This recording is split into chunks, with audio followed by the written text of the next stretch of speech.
I know the left hemisphere and right hemisphere now are working independent of each other, but you don't notice it. Now, you just kind of adapt to it. You don't have any feeling, it doesn't feel any different than it did before. 7 years ago, Joe had brain surgery to allay the effects of severe epilepsy. His surgeon cut the nerve fibers connecting his left hemisphere with his right. While the operation was a complete success, Joe's unusual case offers an extraordinary insight into the machinery of mind. This fiber system, the corpus callosum, is located midway between the two hemispheres. When it was surgically severed in Joe's brain, the transmission of information between the two hemispheres was halted. Michael Gazzaniga. What we can do is play tricks by putting information into his disconnected, mute, non-talking right hemisphere and watch it produce behaviors. And out of that, we can really see that there is, in fact, a reason to believe that there's all kinds of complex processes going on outside of his conscious awareness of his left half brain. Joe, I'm going to show you some things. I just want you to tell me what you see. And here we go. You ready? Look right at the dot. Okay. Right. Okay, you ready? Look right at the dot. Grapes. Good. When Joe focuses on a point, look right at the dot. Everything to the right of the point goes to his left brain, the dominant hemisphere for language and speech. Look right at the dot. So we can see here that when we flash a word or a picture, Tree. Joe is easily able to name it. Here we go. See it. Close your eyes and let your left hand do a little work here.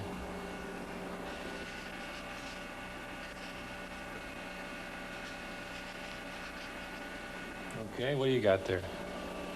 Pan. Okay, very good. Now, when a word or a picture falls to the left of a fixation point, that information goes to his disconnected right half brain. And as we can see here, Joe is unable to name it. Joe is able to draw the picture with his left hand, the left hand getting its major control from the right half brain.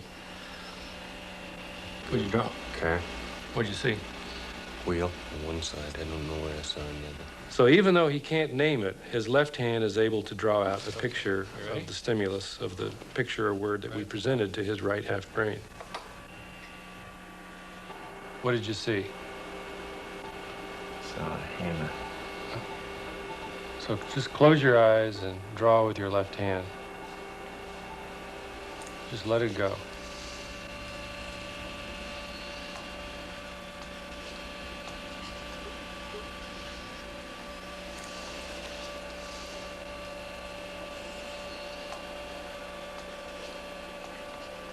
That's nice. What's that?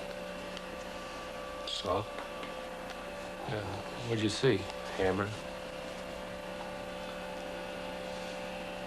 What'd you draw that for? I don't know.